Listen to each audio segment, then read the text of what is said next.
Raja Babu dance करते हुए भी बोल रहे हैं, पक चिक पक राजा बाबू, चल गया तेरा जादू, क्या कर गई हसीना।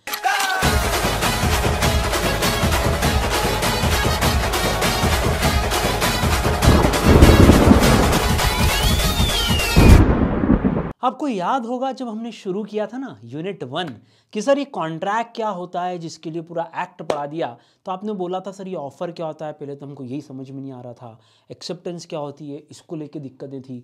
फिर दोनों समझ में आई कि अच्छा ये प्रॉमिस हो जाता है, एग्रीमेंट भी बन जाता है। फिर एक नई चीज़ शुरू हुई थी कि ये एग्रीमेंट क्या अपनी जर्नी कॉन्ट्रैक्ट तक की पूरी करेगा। उसके लिए आपने यूनिट 1 के अलावा कंसिडरेशन पढ़ा, उसके अलावा आपने कैपेसिटी टू कॉन्ट्रैक्ट पढ़ा, फ्री कंसेंट पढ़ा, अनलॉफुल कंसिडरेशन ऑब्जेक्ट पढ़ा, agreement not expressly declared to be void भी पढ़ा। फिर आपने देखा कि क्या ये एग्रीमेंट टूट भी सकता है, क्या ये वादा टूट सकता है। उसके लिए आपने लास्ट वीडियो में ब्रीच ऑफ कॉन्ट्रैक्ट और उसकी रेमेडीज के बारे में पढ़ा। ये पूरा पार्ट कॉन्ट्रैक्ट से रिलेटेड था। अब हम एक नए और बहुत ही मजेदार कॉन्ट्रैक्ट के बारे में पढ़ने जा रहे हैं, जिसमें एक नया टाइप का आपको कॉन्ट्रैक्ट मिलेगा जो कि है contingent contract.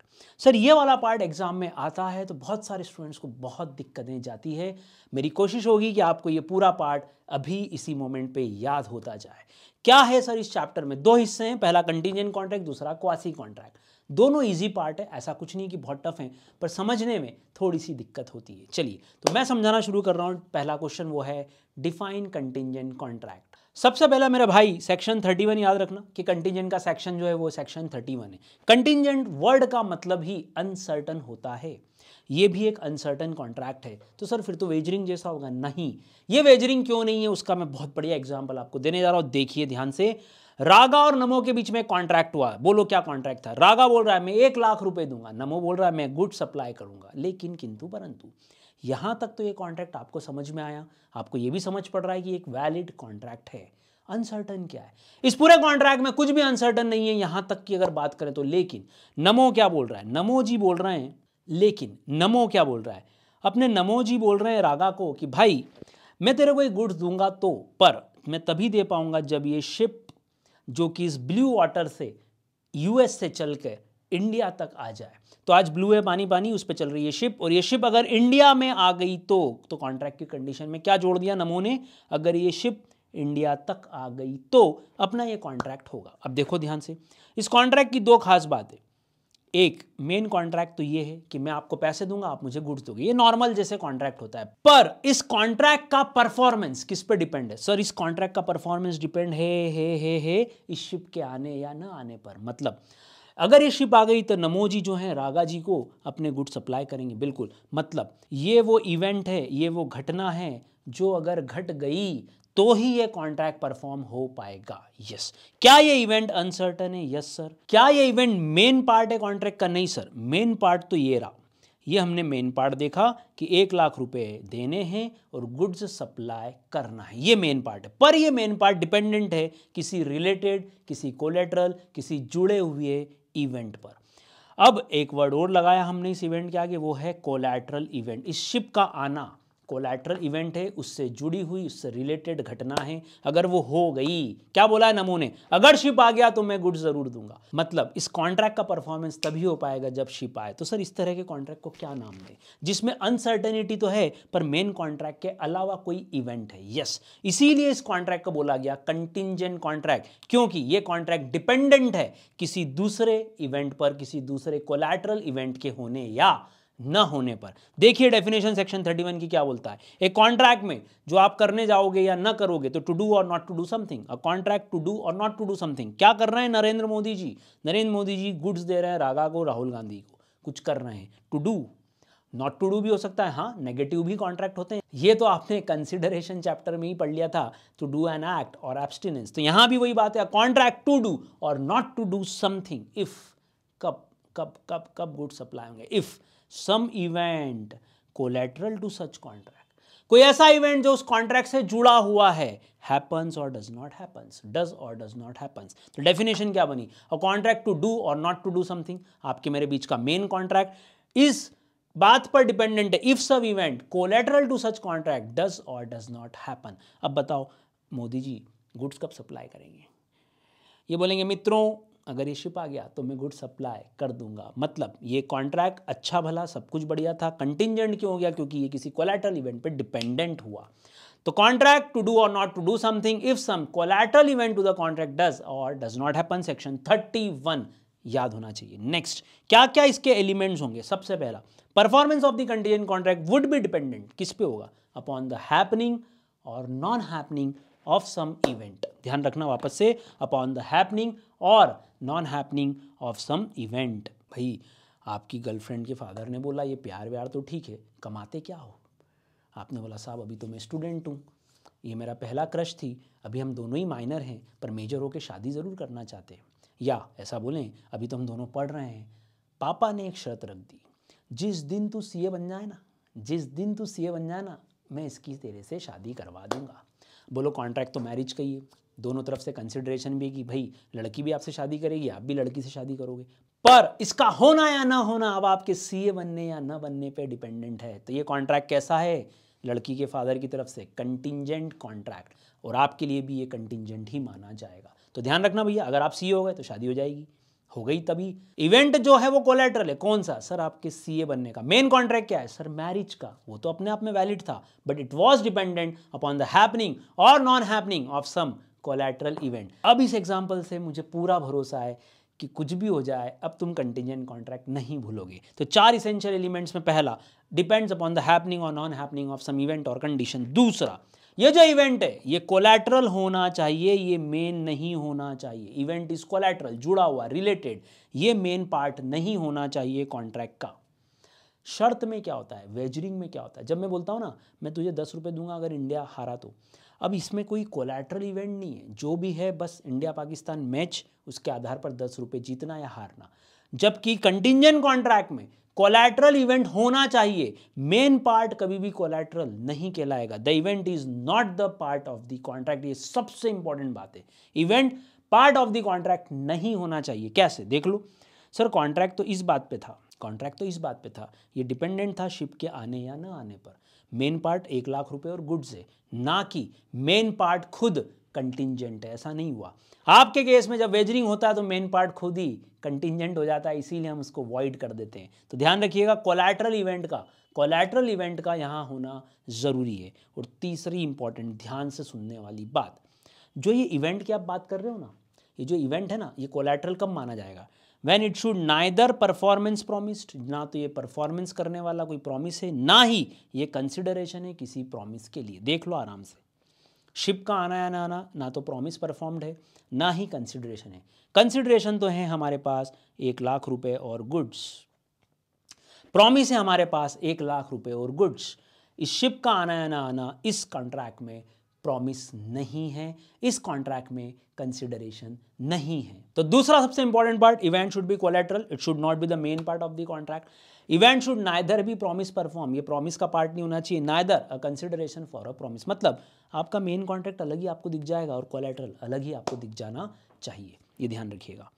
Next, third one, contract में जब आप कोलेटरल की बात करते हो ना, जब आप कंटिंजेंट की बात करते हो ना कि कंटिंजेंट इवेंट होगा, तो ये कंटिंजेंट इवेंट सिर्फ आपकी इच्छा नहीं होनी चाहिए। कैसे?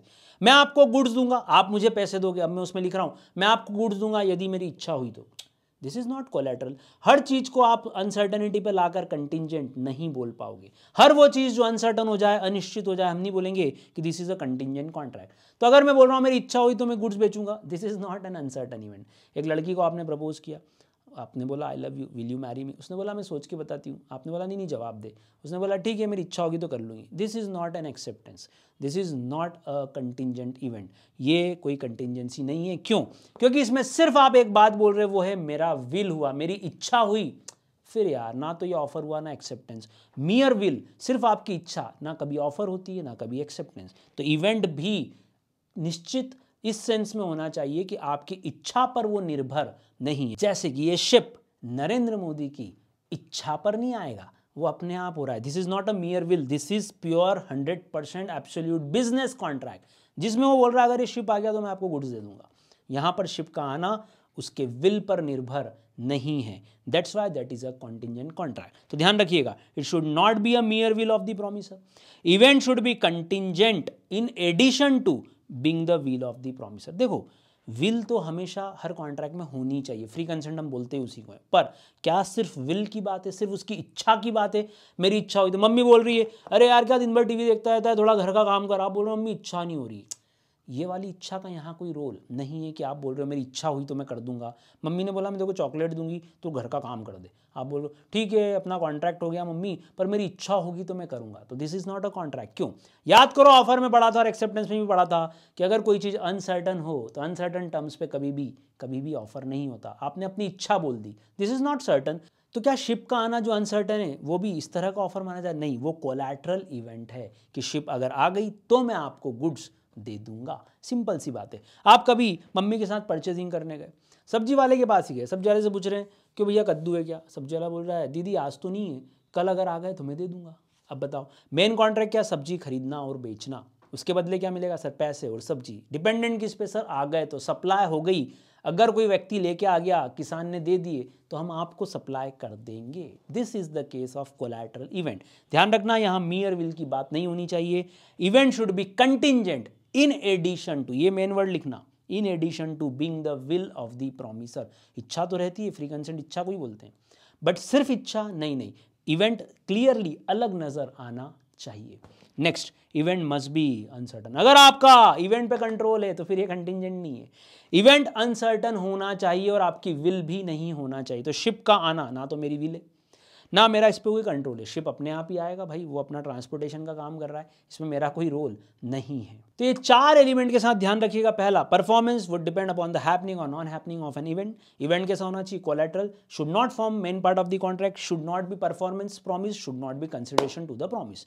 मतलब आपका कॉन्टिंजेंट इवेंट में कोलैटरलिटी साफ साफ अलग से दिखनी चाहिए, ये बात ध्यान रखना। थर्ड पॉइंट, कंटिंजेंसी सिर्फ मेरी विल, मेरी इच्छा पर निर्भर नहीं होना चाहिए, should not be a mere will of the promiser. Fourth one, event must be uncertain. अब कंटिंजेंट कॉन्ट्रैक्ट में अब और क्या पढ़ना बाकी है सर? अभी तो हमने डेफिनेशन देखी, अब ये पढ़ना बाकी है बॉस कि बताओ ये कॉन्ट्रैक्ट परफॉर्म कब होगा, ये जो तुम्हारा सामने लिखा हुआ है, ये इन्फोर्स कब होगा, ये जो कॉन्ट्रैक्ट कंटिंजेंट हो गया है इसमें इन्फोर्सेबिलिटी कब अराइज होगी, कब ये एक वैलिड कॉन्ट्रैक्ट हो जाएगा, कब इसको कंटिंजेंट से हम वैलिडिटी की तरफ शिफ्ट करेंगे और बोलेंगे चलो चलो परफॉर्म करो। सर नमो ने बोला था कि अगर शिप आ गई ना तो वो गुड सप्लाई करेगा, तो बताओ नमो परफॉर्म कब करेगा, ये कॉन्ट्रैक्ट परफॉर्म कब होगा, ये कॉन्ट्रैक्ट इन्फोर्स कब होगा? सर जब शिप आ जाए। वेरी गुड, वेरी गुड, बिल्कुल सही बात है। मतलब क्या अब हमको कंटिंजेंट कॉन्ट्रैक्ट के इन्फोर्सेबिलिटी के रूल देखने कि अगर हैपनिंग का इवेंट है तो क्या, नॉन हैपनिंग का इवेंट है तो क्या, हैपनिंग के अंदर टाइम फिक्स्ड है तो क्या, और नॉन हैपनिंग में टाइम फिक्स्ड है तो क्या, और अगर आपने कोई इम्पॉसिबल एक्ट पर इवेंट मानते हुए कॉन्ट्रैक्ट किया तो क्या वो वैलिड होगा? तो now we have to move towards the rules regarding enforcement of contingent contract. ये क्वेश्चन अलग से आएगा, हर एक पे 2 से 3 लाइन आपको लिखनी है। सेक्शन नंबर लाइन से, इसलिए बहुत ईजी है। 31 कंटिंजेंट कॉन्ट्रैक्ट की डेफिनेशन का था, 32, 33, 34, 35, 36, ये 5 सेक्शन और आपको याद रखने हैं। 32 क्या बोलता है? अगर आपका contingent contract on the happening of an event है, जैसे अपना केस बोलो ये काय के ऊपर है, किसी चीज़ के होने पर या ना होने पर, सर होने पर कि शिप अगर आ गया, ये इवेंट हो गया तो हम परफॉर्म करेंगे। तो बताओ इसमें परफॉर्म कब करोगे, कब ये कॉन्ट्रैक्ट इन्फोर्सिएबल होगा? सर जब शिप आ जाएगा। Very good. तो चलिए आंसर कैसे याद करेंगे, ध्यान से सुनिएगा। मेरा पहला केस ऐसे याद रखोगे आप, हाँ मेरे साथ साथ। पहला case, when contingent contract depends upon, ये वर्ड आपको हमेशा रखना है, डिपेंड्स अपॉन, बोलो क्या जोड़ोगे? Happening of an uncertain future event, section 32। तो बताओ कब इन्फोर्सेबिलिटी आएगी, इसकी इन्फोर्सेबिलिटी कब रखें? सर इसकी इन्फोर्सेबिलिटी तभी आएगी या तब तक ये इन्फोर्स नहीं किया जा सकता जब तक कि वो इवेंट हैपन ना हो जाए। तो लाइन बनाओ, when contingent contract depends upon, बोलो when contingent contract depends upon the happening of an uncertain future event, when contingent contract depends upon happening of an uncertain future event, तो ये कब perform होगा? it cannot be enforced by law until and unless that event happens। बोलो बोलो हाँ या ना, such an event लिख लो, दैट इवेंट लिख लो, चल जाएगा। अगर वो इवेंट इम्पॉसिबल हो गया तो कॉन्ट्रैक्ट वाइड हो गया, जैसे कि शिप डूब गया। बताओ अब नरेंद्र मोदी कभी गुड्स दे पाएगा क्या? नहीं सर, शिप डूब गया है, उसका आना इम्पॉसिबल हो गया है, तो ये कॉन्ट्रैक्ट वाइड हो गया। तो ध्यान रखना हैपनिंग में क्या होना चाहिए, अगर कोई कॉन्ट्रैक्ट हैपनिंग पे डिपेंडेंट था तो वो इवेंट हो गया, परफॉर्म कर दो। दूसरा केस क्या है सर, इसका अपोजिट बोलो, सेक्शन 33 जो बोलता है when contingent contract is dependent upon, बोलो मेरे साथ क्या बोलोगे, dependent upon non happening of an uncertain future event. Section 33 जब कोई इवेंट नॉन हैपनिंग पे हो, किसी चीज के ना होने पर हो। सर कैसे समझेंगे? पापा बोल रहे हैं कि मैं तेरे को बाइक दिलवाऊंगा यदि तू फेल नहीं हुआ। बताओ पापा बाइक कब दिलवाएंगे? सर जब हम फेल नहीं हुए। ओके, कैसे मालूम पड़ेगा फेल नहीं हुए? सर जब हमारा फेल होना इम्पॉसिबल हो जाए। कैसे? सर जब हम पास हो गए। यस, मतलब नॉन हैपनिंग के केस में क्या बोलना पड़ेगा? It can be enforced when the happening of that event becomes impossible. अगर आपको किसी चीज का होना समझना है तो आसान होता है क्योंकि वो इवेंट हो रहा है। किसी चीज का ना होना समझना है तो ये समझना पड़ता है रिवर्स, उल्टा, रिवर्स मैनर में उल्टा ये समझना पड़ता है कि क्या वो हो पाएगा। अगर वो इवेंट नहीं हो पाएगा मतलब नॉन हैपनिंग हो गई दादा। वापस से, सर नॉन हैपनिंग किसी इवेंट का ना होना कैसे समझूंगा? जब उसका होना इम्पॉसिबल हो गया मतलब ना होना डेफिनेट हो गया। नॉन हैपनिंग हैपनिंग से समझ में आएगी कि हैपनिंग हो रही है या हैपनिंग नहीं हो रही। तो अब आप बोलो कब आपको बाइक मिलेगी? सर जब हम फेल नहीं हुए। कब समझ पड़ेगा कि अब फेल ना होना इम्पॉसिबल है? सर जब हमारे हाथ में पास की मार्कशीट है। तो क्या बोलें? जब आपको ये समझ पड़ जाए कि हैपनिंग बिकम्स इम्पॉसिबल, इसका मतलब नॉन हैपनिंग श्योर हो गई है। किसी चीज का ना होना समझने के लिए उसका होना इम्पॉसिबल हो जाए मतलब नेगेटिव जोड़ दिया आपने। अगर एग्जाम्पल लूं तो ये एग्जाम्पल लो कि नमो ने बोला कि ये शिप अगर नहीं आई तो मैं तेरे को ये गुड्स दूंगा। अब बताओ नमो गुड्स कब देगा? सर जब ये शिप नहीं आए। कैसे मालूम पड़ेगा कि अब शिप नहीं आएगी? सर जब इसका आना इम्पॉसिबल हो जाए। कैसे? सर ये शिप डूब गया। यस, अगर ये शिप डूब गया तो इसका न होना न आना कंफर्म हो गया। हैपनिंग मतलब इसका आना इम्पॉसिबल हो गया। तो नॉन हैपनिंग कैसे समझते हैं? कैसे समझते हैं नॉन हैपनिंग को? देखो जब हम हैपनिंग की बात करते हैं तो बोलते हैं जब वो इवेंट हो जाए तो कंफर्म हो गया। नॉन हैपनिंग समझना तो हम बोलेंगे जब उसका होना क्या हो जाए, इम्पॉसिबल हो जाए, तो मानेंगे कि ये इवेंट हो गया है। तो इन्फोर्सेबिलिटी नॉन हैपनिंग में तभी आएगी when the happening of that event becomes impossible. तो अगर कोई शिप रिटर्न नहीं हुआ ये एग्रीमेंट है तो मैं आपको गुड्स दूंगा। तो बताओ मैं कब दूंगा? सर जब शिप डूब गया मतलब अब शिप का आना, हैपनिंग होना इम्पॉसिबल हो गया। आई होप आपको समझ में आया होगा। लाइन याद करना है, can be enforce when the happening of that event becomes impossible and not before. ये था सेक्शन 33। अब हम देख रहे हैं सेक्शन 35। ध्यान से सुनना। अभी तक आप हैपनिंग और नॉन हैपनिंग जोड़ रहे थे यहाँ पे। ये आपके पास दो पॉइंट थे, ये पहला हैपनिंग को लेके और ये दूसरा नॉन हैपनिंग को लेके। पर इस दोनों में कहीं भी कोई टाइम पीरियड स्पेसिफाई नहीं था। जैसे नरेंद्र मोदी जी ने ये नहीं बोला था कि शिप अगर 6 महीने के अंदर आ गया तो मैं गुड्स दूंगा। उन्होंने बोला शिप आ गया तो, बस इतना बोला था। टाइम था क्या? नहीं। अब अगर हैपनिंग वाले इवेंट में या नॉन हैपनिंग वाले इवेंट में टाइम पीरियड भी फिक्स हो जाए तो फिर सर हमको टाइम का भी ध्यान रखना पड़ेगा। हमने तो पढ़ाई है कॉन्ट्रैक्ट में, टाइम बहुत इंपॉर्टेंस का होता है। Time is the essence of the contract. तो देखो तीसरा पॉइंट क्या बोलता है, happening of a specified uncertain event within a fixed time. अगर आपका कॉन्ट्रैक्ट इस बात पर निर्भर था, नरेंद्र मोदी जी ने बोला अगर ये शिप 10 दिन के अंदर आ गया, ऐसा बोला। अब बताओ कोलैटरल इवेंट तो है, हाँ। अनसर्टन है, हाँ। इसके होने पर ही गुड्स डिलीवर होंगे, हाँ। कितने दिनों में? सर 10 दिनों में। तो बताओ ये कब इन्फोर्स होगा? सर अगर ये शिप 10 दिन के अंदर आया ना तो ये कॉन्ट्रैक्ट इन्फोर्सेबल होगा, वरना नहीं होगा। क्या इसके पहले टाइम लिमिट थी? नहीं थी। तो हम क्या बोल रहे थे? सर जब ये इवेंट हो जाए। अब क्या बोलोगे? सर ये इवेंट 10 दिनों के अंदर हो जाए तो ये इन्फोर्सिएबल होगा। अगर शिप 11वें दिन आया तो सर इन्फोर्सिएबल नहीं हो पाएगा। वेरी गुड लल्ला। लाओ देखते हैं लैंग्वेज क्या लिखनी है। When a contingent contract depends on happening of a specified uncertain event, कैसा? Within a fixed time. Happening of a specified uncertain event within a fixed time becomes void. कब? अगर वो time period बीत गया तो फिर ये contract void हो जाएगा। तो it will become void if at the expiry of the time, क्या वर्ड यूज करोगे? Till the expiry of the time fix the event has not happened. उल्टा बोलो, वैलिड कब होगा? टिल द एक्सपायरी से पहले ही क्या हो जाए, इवेंट हो जाए। तो यहां पर उन्होंने वैलिड की जगह किससे आंसर समझाया है? वॉइड से। आप भी लिख देना, it will become void if within such time as may be fixed the event has not happened, या फिर before the time fixed such event becomes impossible. कैसे? ये शिप डूब गया, अब इसका आना इम्पॉसिबल है। 10 दिन का, ये 100 साल में भी है आने वाला। इसका मतलब आप यहां बोल सकते हो कि ये इवेंट वॉइड हो गया। वैलिड कब होता है? Sir when before the expiry of the time fix the event has happened. तो ये वैलिड हो जाता है। बोलो बात समझ में आई। फोर्थ केस 35 का ही दूसरा केस, ये पहला केस था 35 का हैपनिंग का। अब हमारा हम फोर्थ केस देख रहे हैं जो है सेक्शन 35 का ही सेकंड पार्ट, वो है अगर आपका कंटिंजेंट कॉन्ट्रैक्ट नॉन हैपनिंग पे डिपेंड है। सर ये तो देख चुके हैं, नहीं अब इसमें हम टाइम एलिमेंट भी ऐड कर रहे हैं कि non happening of a specified uncertain event within a fixed time.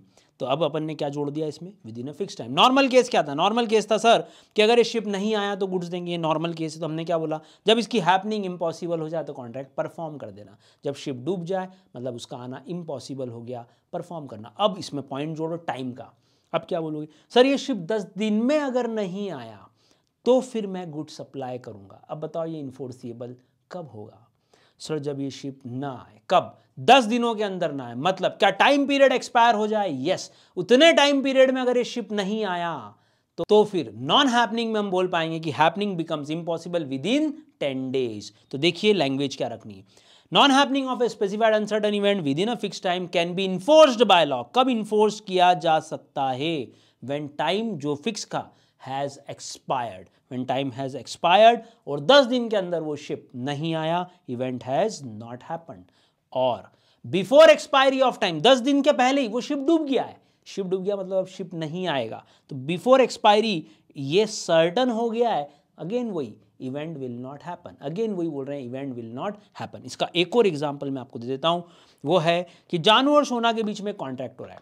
जानू जो है गुड्स देगा, सोना जो है 1 लाख रुपए देगी। ओके, इस कॉन्ट्रैक्ट में पर एक कंटिंजेंसी, एक कोलैटरल इवेंट है, वो है बेबी का। क्या, जानू बोल रहा है देख सोना, I will give you the goods, you will give me 1 lakh rupees, that is okay, this is our main contract. Okay ठीक, अब ये डिपेंडेंट है किसी कोलैटरल इवेंट पे। कौन सा, जानू बोल रहा है मैंने है ना बेबी से इन्हीं गुड्स का कॉन्ट्रैक्ट किया है, पर बेबी ने अभी पैसे नहीं दिए। ओके, बेबी को मैंने शाम को 5 बजे तक का टाइम दिया है, अगर उसने 5 बजे तक मुझे पैसे नहीं दिए तो ये गुड्स तेरे हो जाएंगे। अब बताओ कंटिंजेंसी क्या है। सर कंटिंजेंसी है बेबी का पैसे देना या ना देना आज शाम को 5 बजे तक।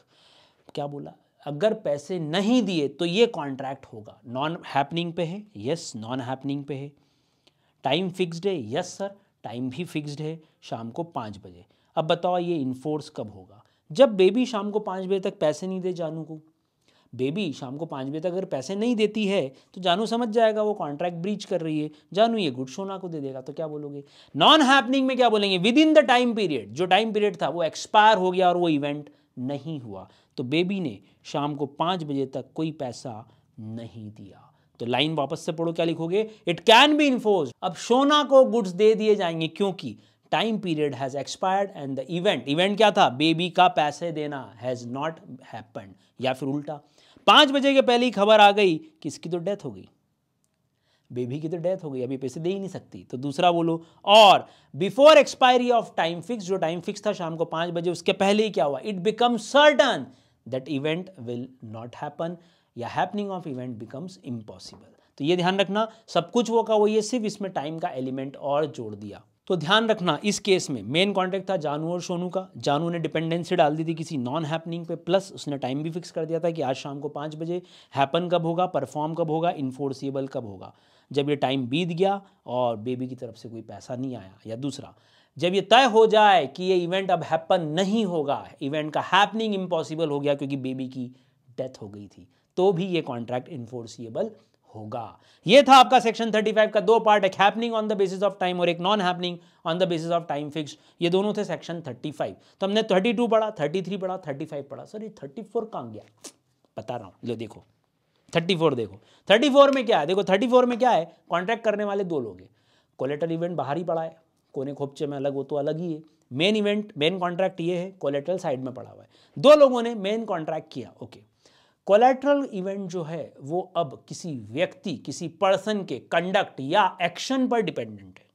अरे यार अच्छा ऐसा है क्या, हाँ यार क्या करें। देखो राजा बाबू ने हसीना को प्रपोज किया, आई love you will you marry me. Raja Babu dance करते हुए भी बोल रहे हैं, पक चिक पक राजा बाबू चल गया तेरा जादू, क्या कर गई हसीना। हसीना बोल रही है ये सब तो ठीक है, I will marry you but हसीना ने हाँ तो कही, बट इनके मेन कॉन्ट्रैक्ट में उसने एक कंटिंजेंसी रख दी, एक कोलैटरल इवेंट रखा। हसीना ने क्या बोला, हसीना ने बोला ये अपना मेन कॉन्ट्रैक्ट परफॉर्म होगा यदि, यदि मैं नंदू से प्यार करती हूँ। नंदू ने अगर शादी करने से मना कर दिया तो मैं तुझसे शादी करूंगी। ओके, अब बताओ। अब नंदू दो ही आंसर देगा, या तो हाँ या ना, है ना। नंदू बोल रहा है राजा बाबू की जय हो, राजा बाबू की जय हो, राजा बाबू तो मेरे देवता हैं, मतलब नंदू ने मना कर दिया। नंदू ने मना कर दिया मतलब अब हसीना की शादी राजा बाबू से हो सकती है। दूसरा केस, नंदू ने किसी और लड़की से, नंदी से शादी कर ली। नंदू ने नंदी से शादी कर ली, मतलब हसीना ये बोल रही थी ना कि अगर उसने मना किया तो मैं तुमसे शादी कर लूंगी। इस पूरे कॉन्ट्रैक्ट में नंदू का कंडक्ट, नंदू का एक्शन पूरा कोलैटरल इवेंट है। उसके हाँ या ना पर डिपेंड करेगा कि मेन कॉन्ट्रैक्ट परफॉर्म होगा या नहीं होगा। अगर नंदू ने हाँ कर दी होती हसीना के लिए तो ये कॉन्ट्रैक्ट वॉइड हो जाता, ये कॉन्ट्रैक्ट इन्फोर्सिएबल नहीं होता। नंदू ने मना कर दिया मतलब ये कॉन्ट्रैक्ट इन्फोर्सिएबल है। तो जब future conduct of a living person की बात आए तो हम क्या ध्यान रखेंगे, एक कॉन्ट्रैक्ट सीज हो जाएगा इन्फोर्सिबिलिटी से अगर वो डिपेंडेंट है किसी के कंडक्ट पर। जब से शुरू करें मतलब व्हेन दैट लिविंग पर्सन, वो जो जिंदा व्यक्ति है, उसने ऐसा कुछ कर दिया, does something that makes the event impossible. जैसे कि अपने केस में अगर नंदू ने आओ मैं हसीना से शादी करूंगा ऐसा बोल दिया तो उसने उस इवेंट को, क्या था इवेंट, कि वो शादी के लिए मना कर दे, तो मैं तुमसे शादी करूंगी, ये हसीना का स्टेटमेंट था। नंदू ने तो आओ बोल के शादी के लिए हाँ कर दी, मतलब अब इस इवेंट का होना इम्पॉसिबल हुआ। किस चीज का, कि वो मना कर रहा है, ये होना अब इम्पॉसिबल है। क्यों, क्योंकि नंदू ने क्या कर दी, हाँ कर दी। और एक छोटा एग्जाम्पल जो यहाँ दिया हुआ है, ध्यान से देखिएगा। एक और एग्जाम्पल हम यहाँ देख रहे हैं इसी केस का, ध्यान से देखिएगा। Future conduct of a living person में अमिता ने अमित को प्रॉमिस किया मैं तुझे 1,00,000 रुपए दूंगी यदि तू मीता से शादी कर लेता है तो। ओके, बात समझ में आ गई। अब बताओ इसमें क्या, 1,00,000 रुपए कब मिलेंगे, जब अमित की शादी मीता से हो। बट मीता प्यार करती है मीत से और मीत ने कर ली शादी। अब बताओ फ्यूचर कंडक्ट किसका था, सर मीता का था। मीता ने अमित से शादी की नहीं की, मतलब यहां ये कॉन्ट्रैक्ट इन्फोर्सिबल नहीं रहा। क्यों, क्योंकि अब मीता का अमित से शादी करना इम्पॉसिबल हो गया है, इसीलिए ये कॉन्ट्रैक्ट इन्फोर्सिएबल नहीं होगा। लॉ लैंग्वेज वापस से पढ़ते हैं। A contract would cease to be enforceable if it is contingent on the conduct of a living person when that living person does something, when that living person does something to make the event impossible। मीता ने मित से शादी करके ये event impossible कर दिया। अमित और मीता का गठबंधन नहीं हो पाया, इनका ब्याह, इनकी शादी नहीं हो पाएगी, ये तय हो गया। जब ये इम्पॉसिबल हो गया तो माना गया कि ये कॉन्ट्रैक्ट अब इन्फोर्सिएबल नहीं रहा। वापस केस क्या हो सकता है, बाद में मान लो कभी मीत की डेथ हो जाए, खुदा ना खास्ता कभी इसकी डेथ हो जाए, तो वापस एक चांस है कि वापस मीता और अमित की शादी हो सकती है। हाल फिलहाल तो ये contract cease to be enforceable है। क्यों, क्योंकि जिस व्यक्ति के कंडक्ट पे डिपेंडेंट था उसने उसको इम्पॉसिबल बना दिया। अपने केस में नंदू ने अगर हां कर दी, इसके कंडक्ट पे ये कॉन्ट्रैक्ट इन्फोर्सिबल होता, इसने हां करके इन दोनों की शादी को इम्पॉसिबल बना दिया, इसीलिए हम बोलेंगे कि ये इन्फोर्सिएबल नहीं रहा। तो लैंग्वेज हमने सेक्शन 34 की फिर से रिपीट करनी चाहिए एक बार और। A contract would cease to be enforceable when it is contingent upon the conduct of a living person, when that living person does something which makes the event or conduct impossible to happen. ये ध्यान रखिएगा। Next आखिरी है section 36 जो कि impossible event पे। अरे यार सर, इम्पॉसिबिलिटी में तो कॉन्ट्रैक्ट वॉइड होता है, तो कंटिंजेंसी कहां से आ गई इम्पॉसिबिलिटी में। मैं आपको 1,00,000 रुपए दूंगा यदि आप 1,000 किलोमीटर पर आवर की रफ्तार से दौड़ के बताओ। हा सर, क्या चाहते हो, हार्ट क्या बाहर आएगा कि बिल्कुल ऊपर ही पहुंचा दोगे 2 मिनट में।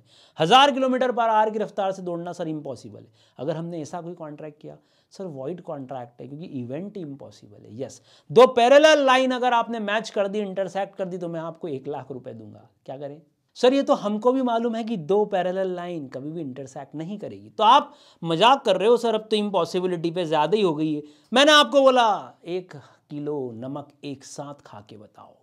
सर आप बोल रहे हो आप ही खा लो। मैंने कहा मैं तो नहीं खा सकता, मेरी वाइफ मेरे को स्वीटू बोलती है, मैं तो बहुत मीठा हूँ। नमक तुम खा के बताओ तो 1,00,000 रुपए दूंगा। 1 किलो नमक एक साथ नहीं हो पाएगा सर। Very good. जो इम्पॉसिबल होते हैं उसमें कंटिंजेंट में भी उसको इम्पॉसिबल ही माना जाए। तो एग्रीमेंट का है, जिस पे भी डिपेंडेंट हो, अगर वो इम्पॉसिबल इवेंट है तो आपका आंसर एक ही होगा, वो होगा void, irrespective of whether the parties know about the impossibility और नॉट। इससे कोई फर्क नहीं पड़ता, ध्यान रखना है सेंटेंस। ये थे आपके सेक्शन 32, 33, 34, 35, 36। ये 5 सेक्शन इन्फोर्सिबिलिटी के, हर एक पे आपको 2 लाइन से ज़्यादा नहीं समझाना है, एक साथ सारे रूल्स अगर वो पूछते हैं तो। चलो रिपीट करो एक बार वापस से। पहला, हैपनिंग में क्या लिखोगे? Sir it can not be enforce until and unless that event happens. Simple. Sir non happening में क्या लिखोगे? It can be enforce when the happening becomes impossible. तीसरा, सेक्शन 35, हैपनिंग में विद इन फिक्स टाइम जोड़ा तो क्या बोलेंगे? Sir it will become void after the expiry of the time period fixed if such event does not happen in that time period और before the time period fix it becomes impossible. अब वो होगा ही नहीं है, तय हो गया। Next, non happening में अगर टाइम जोड़ा तो सर ये तभी इन्फोर्स होगा जब उतने फिक्स्ड पीरियड में time has been fixed, has expired and the event has not happened, और बिफोर एक्सपायरी ऑफ टाइम ये सर्टन हो गया कि happening is impossible. Section 34, conduct of a person के ऊपर अगर आपका कंटिंजेंसी है तो क्या बोलेंगे? It will not be enforceable, it would cease to be enforceable if that living person does some conduct or action which makes the contract impossible या happening impossible. Next, अगर इम्पॉसिबल इवेंट पे आपकी contingency थी तो हमेशा क्या बोलोगे? Sir it will be void respective of whether the parties know about the impossibility at the time of entering into the contract. ये थे आपके सेक्शन 32, 33, 34, 35, 36। अगला क्वेश्चन जो कि एक और इंपॉर्टेंट क्वेश्चन है वो है difference between contingent contract and wagering contract. दोनों का नेचर सिमिलर सा है बट दोनों में अंतर, एक वैलिड एक वॉइड होगा। तो देखो आपको क्या क्या ध्यान रखना है। सबसे पहला, मीनिंग और रेसिप्रोकल प्रोमिसेस। मीनिंग की बात करें, कंटिंजेंट कॉन्ट्रैक्ट का मीनिंग टू डू और not to do something with reference to collateral event, happens और डज नॉट हैपन, ये तो आप लिख ही दोगे। वेजरिंग में क्या लिखोगे? It is promise to give money और money is worth, uncertain event, happens और डज नॉट हैपन, ये तो मीनिंग हो गया। रेसिप्रोकल प्रोमिसेस की अब हम बात करते हैं। दोस्तों मीनिंग के बाद है हमारे पास सेकंड पॉइंट, वो है रेसिप्रोकल प्रोमिसेस। क्या कंटिंजेंट में कोई रेसिप्रोकल प्रोमिस है? नहीं सर, कंटिंजेंट में कोई रेसिप्रोकल प्रॉमिस नहीं होता, जबकि वेजरिंग में तो ये होता ही है कि या तो मैं तुझे 10 रुपये दूंगा या तू मुझे 10 रुपये देगा। तो अंतर समझना, कंटिंजेंसी में कभी भी रेसिप्रोकल प्रॉमिस नहीं होते, वेजरिंग में हमेशा रेसिप्रोकल प्रॉमिसेस होते हैं। तो English word may not contain reciprocal promises and shall contain reciprocal promises या कंसिस्ट ऑफ रेसिप्रोकल प्रॉमिसेस, दोनों वर्ड आप ले सकते हो। तीसरा, अनसर्टन इवेंट कैसा होता है? कंटिंजेंट कॉन्ट्रैक्ट में अनसर्टेनिटी जो है वो कोलेटरल होती है, कोलेटरल होती है, ये बात हमने पढ़ी थी। और इसमें अनसर्टन इवेंट ही कोर फैक्टर है, मेन पार्ट है। अंतर समझना, इसमें कोलैटरल इवेंट है जबकि इसमें मेन या कोर फैक्टर है। Fourth one, nature of contract. Contingent contract may not be a wagering contract but always a wagering contract will be contingent. बड़ा अंतर, contingent contract may not be a wagering, may और may not be a wagering, but wagering is essentially a contingent. ऐसा क्यों sir? Contingent में हमेशा कुछ uncertainty तो है बट हर बार वो वेजरिंग हो, वॉइड हो, ये जरूरी नहीं है। पर वेजरिंग में तो हमेशा ही कोई ना कोई अनसर्टेनिटी है, इसका मतलब हर वेजरिंग एग्रीमेंट हमेशा ही कंटिंजेंट रहेगा। तो ये लाइन हम अंडरलाइन कर रहे हैं, may not be a wagering, may और मे नॉट भी दोनों हो सकता है, मतलब ये, जबकि यहां वर्ड क्या है? Essentially a contingent contract. Fifth one, interest of contracting parties. किस में होता है, किस में नहीं होता है? सर वेजरिंग में there is no interest in the subject matter by the parties, जबकि इसमें कंटिंजेंट में तो इंटरेस्ट है, तभी तो हम वैलिड बोल रहे हैं, वरना हम वैलिड क्यों बोलते? तो बड़ा अंतर, interest in the subject matter है, यहां interest in the subject matter नहीं है। Sixth one, mutuality of loss या गेन, मतलब वेजरिंग में सिर्फ या तो हार या जीत, या तो मैं जीतूंगा या मैं हारूंगा। यहां पर इंपॉर्टेंट बात है, एक गेम है लूजिंग और गेनिंग का, जबकि कंटिंजेंट में it is not based on doctrine of mutual gain और लॉस, कि एक जना जीतेगा दूसरा हारेगा, ये कंटिंजेंट में नहीं होता। कारण बहुत सिंपल है, हमारे पास इंटरेस्ट है कॉन्ट्रैक्टिंग पार्टीज का।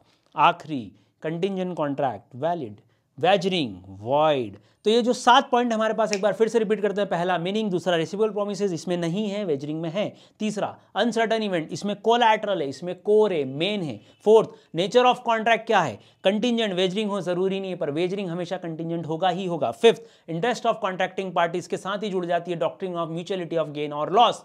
और आखिरी उसकी इन्फोर्सिबिलिटी। ये 7 पॉइंट वापस से, मीनिंग, रेसिप्रोकल प्रोमिसेस, तीसरा बोलो अनसर्टेन इवेंट, फिर nature of contract, interest, doctrine of mutuality, effect. ये 6-7 पॉइंट हमको याद रखने, इंपॉर्टेंट डिफरेंस है। भरोसा रखना कि हमारे दिल, दिमाग, मन, आत्मा पे ये पूरी तरह से छप जाएगा और याद रहेगा। मुझे भी याद रखिएगा। हम नेक्स्ट वीडियो में फिर से मिलेंगे। Take care of yourself. ध्यान रखिएगा अपना। राधे राधे।